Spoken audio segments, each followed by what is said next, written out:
Hello, everyone, and welcome to the Universal Peace Federation. My name is Ray Lapalkin, and our program today is called the Conference of Hope, and this is segment 1, but it's really about religious freedom.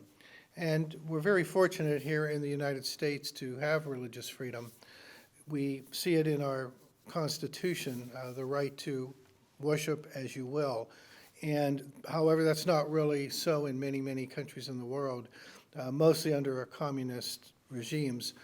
For instance, in North Korea, China, Russia, we see a lot of suppression of religion. And in other countries, like you have perhaps Iran, Afghanistan, where the rulers are of a particular religion and everyone is made to adhere very strongly to their rituals or customs or rules. And if you don't, then of course you're dealt with very severely. So we're really fortunate here in the United States. Another aspect of religious freedom you might want to look at also is just the idea of persecution. And now that's more, it's not persecution by the government, but perhaps here in the United States there's a lot of intolerance to certain religions or religious groups or individuals within those organizations. And that's not so much what we're going to be talking about today. I think we're going to talk mostly about religion freedom as far as like on a national scale. And we're seeing also in Japan now, even though in the Japan Constitution there is religious freedom, they're working now to change those rules and trying to eliminate certain groups that they feel don't really adhere to their culture or customs. And we're going to watch a little video, but first I'd like to read a little bit. This is from the autobiography of the co-founder of the Universal Peace Federation, Reverend Sun Myung Moon. Religion's role is to turn human beings toward goodness and eliminate their evil nature that finds enjoyment in fighting. Examine the major religions of the world. They all hold a peaceful world as their ideal. They all want to see a kingdom of heaven, utopia, or paradise. Religions have different names for this ideal, but they all seek such a world. There are numerous religions in the world, and virtually everyone is divided into countless factions and denominations. But the essential hope for all is the same. They want the kingdom of heaven and a world of peace. The human heart has been torn to shreds by the violence and enmity at our core. The kingdom of love will heal it. So the video that we're going to watch today, again, is from a Conference of Hope that was held recently, and the speaker is Mr. Tom McDevitt. Mr. McDevitt is the president and chairman of the Washington Times in Washington, D.C. So please enjoy his comments. The second welcome speech will be delivered by the co-host, chairman of Washington Times, Mr. Tom McDevitt. Tom McDevitt, chairman of the Washington Times, has made a great contribution to the development of the world press while serving as the chairman of the Washington Times. And since the founding of the World Peace Journalists Association, he has devoted himself to spreading the good influence of the media industry. Please give a big hand.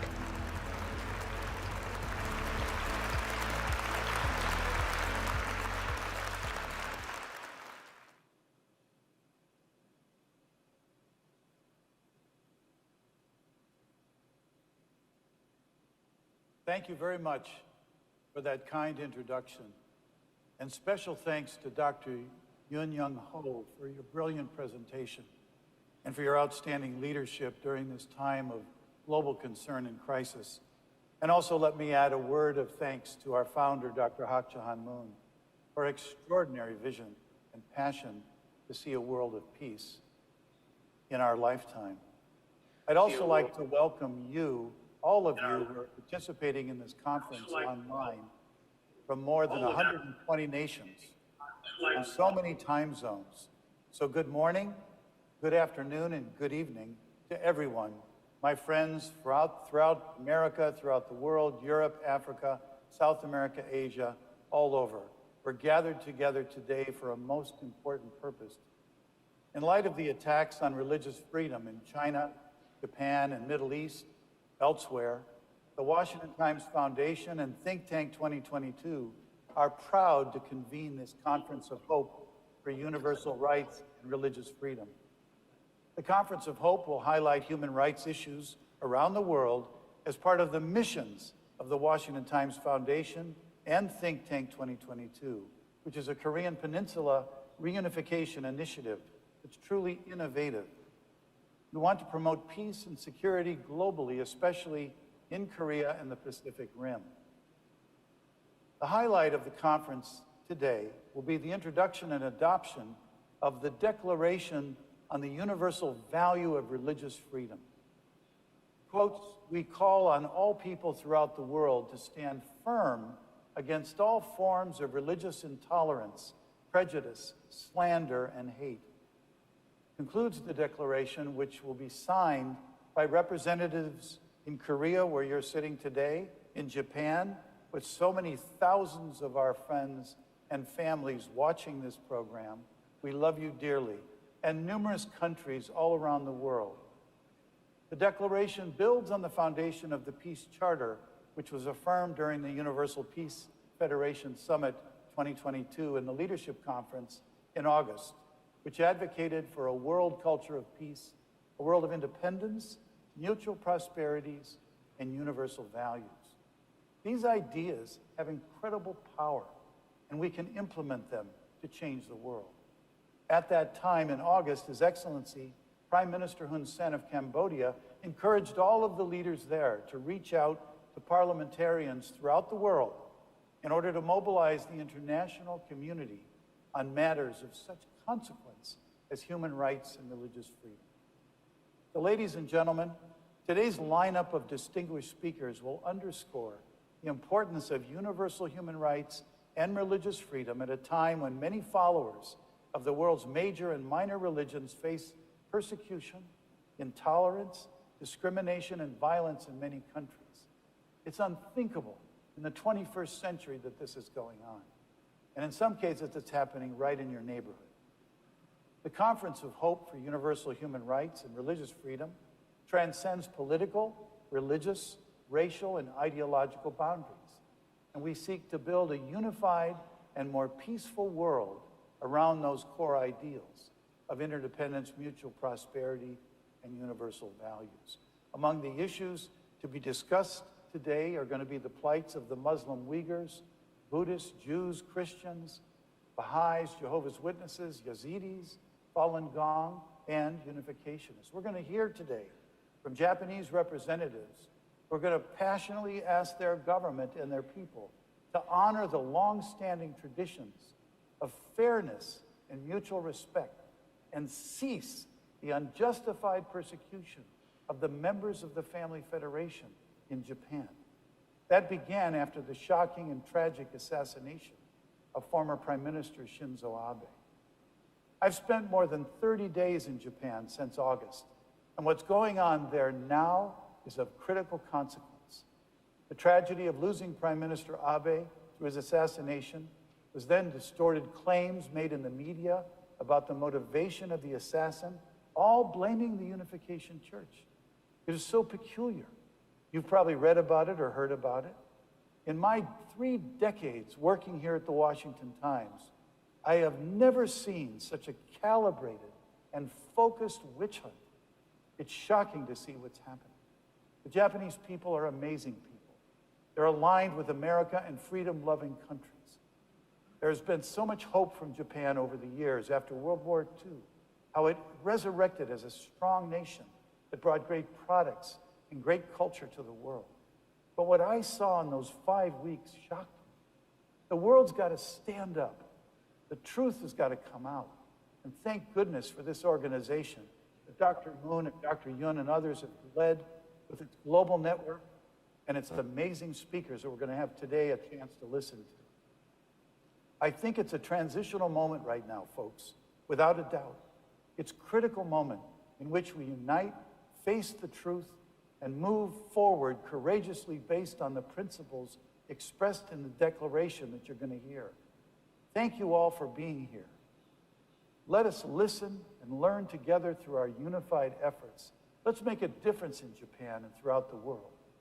Like John Kennedy said when he went to Berlin during the Cold War, Ich bin ein Berliner. That's my heart, and I know that's the heart of many of us around the world. I'm an American, a proud unificationist, and the chairman of the Washington Times. But I want to move to Japan. I want to be a member of the Japanese unification movement and be there with my brothers and sisters. Let's do it together today. Thank you so very much, and may God bless you and your families and your countries. Thank you. Welcome back. I hope you enjoyed that program, the talk by Mr. McDevitt. And I'd like to read a little bit myself it's from Reverend Sun Myung Moon, and again, the co-founder of the Universal Peace Federation. And this is from one of his speeches. Religion exists for the sake of the world. The purpose of religion is to establish the framework of peace for humankind. That is why religions pursue world peace. Yet world peace is not only for human beings. God too must rejoice in it. This must be a world in which the peace that God desires is in accord with the peace that human beings desire. These two goals come into accord not centered on the people of the world alone and not centered on God alone. There is only one way that God and people both want to be governed. That is the way of love. God's bitter anguish up until now is that he cannot be governed by true love. Since God is the true king, he wants to be governed by a person with true love, even if that person is of the lowest rank. Since God is the true king, then there is nothing that true love cannot permeate. There is no gap in true love. The fall of man gave rise to these gaps between light and darkness, front and back, and left and right. But true love can traverse them all. Philanthropy, as we witness it today, originated from a central trend of religious thought in history. Religion, in a broad sense, refers to the mainstream of life that centers on God's side. That is why it advocates love, benevolence, civic virtue, and goodness. Religion does not pursue its own ambitions. Rather, it radiates goodness by benefiting the public. Through this, it transforms the spirits of the evil world and restores the evil world to the side of heaven. It does not directly fight evil, but promotes harmony and peace centered on goodness, and so creates an atmosphere of reconciliation. In order to deal with this evil world, the religious world needs to make a new beginning. That is, in order to influence the environment, it has to invest something new. Harmony, unity, and peace can come only when religions continually work for each other's sake, rather than telling their believers to work for them. This is the mainstream thought that has guided good religions throughout history. The objective of religion is to build the world of peace. Where will God find the stronghold of peace? It is not in America, nor Russia, nor any other nation. That place is the original mind of human beings. That means we should discard everything having to do with the fallen world and return to the standard of our original mind. It means to return to our inner self. That is why Jesus said that the kingdom of God is within us. It means that unless we liberate the goodness in our heart, it will be impossible for us to realize an ideal world, a world of happiness. In history, it is religion that has established this standard. God needed to guide people to the way of peace. During the course of history, his efforts to guide people to the way of peace must have left traces. The traces of God's activities are found in religion. True peace starts from me. From where in me does it start? It is not from within my heart by itself, but from my heart when it unites with God. Therefore, I need to control my body. No matter how you look at people, it's clear that we are not causal beings, but resultant beings. That being the case, we need to be completely one with the origin. But we have not been able to become one with God, the origin. Cause and result need to be one. They should not oppose each other. From that perspective, you cannot take yourself, who are resultant being, as a starting point for oneness. The cause is the starting point. The historical mission of religion has been to create that relationship. God's objective is world peace. Whether you ask Buddha, the founder of Buddhism, Jesus, the founder of Christianity, or the Prophet Muhammad, the founder of Islam, you will get the same answer. The purpose of religion is peace. It is to bring one world, an ideal world. World peace through a supra-denominational movement.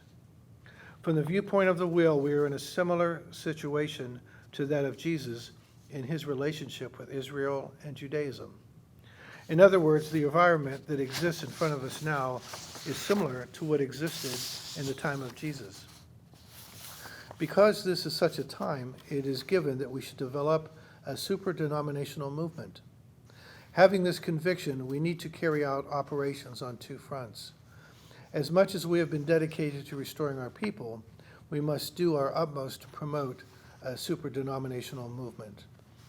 And just a little aside on that, it's not saying that everybody has to be the same religion. In other words, everybody has their own faith and belief and should continue observing that and practicing their own faith. But it should all be centered on God or Godism. In other words, there's one God. We just have different ways of practicing or looking and have different perspectives on God.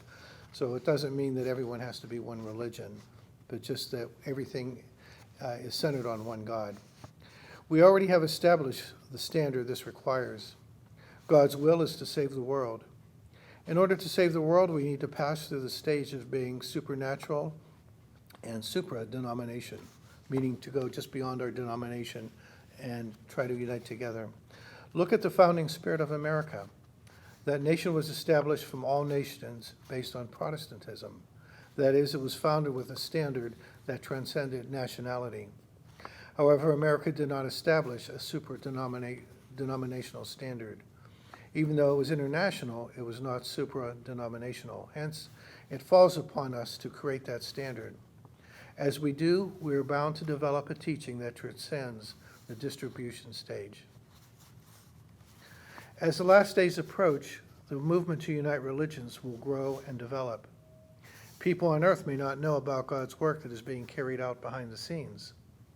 Nonetheless, God is leading the advance toward one united world through religion, and the religious realm must form structures to cooperate with such work. That is why a global movement called International Religious Foundation has appeared. In opposition to this, Satan has formed a single system that stands in opposition to religion. That system, which centers on the evil God, arose based on an ideology that opposes religion. It denies God, and advocates materialism, which treats matter as absolute. It also advocates humanism. It has formed a world that has nothing to do with God. With the founding of these organizations, it's now possible for religions to cooperate in realizing ideal families and societies with God at the center, a unified world. Mind and body are divided, and the global expansion of that is a division between the political and religious realms.